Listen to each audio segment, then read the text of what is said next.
Ghana veru mirembe. Mirembe bosi. Thank you very much, Your Excellency. You're most welcome.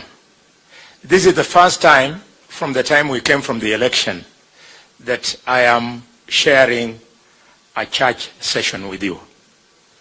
I want to use this opportunity, Your Excellency, to affirm to you that at my age, mimi sio kijana, ni mzee.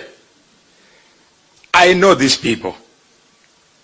I want to affirm to you that whatever you hear, Your Excellency, we are committed to ensuring that your plan for developing this country, we work with you, so that we realize your vision together.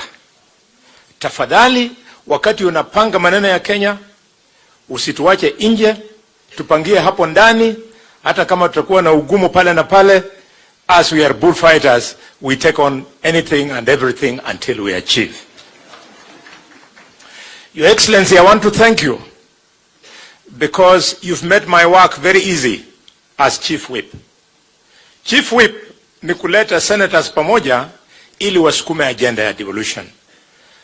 When the president took over, there was a serious arrears owed to county governments.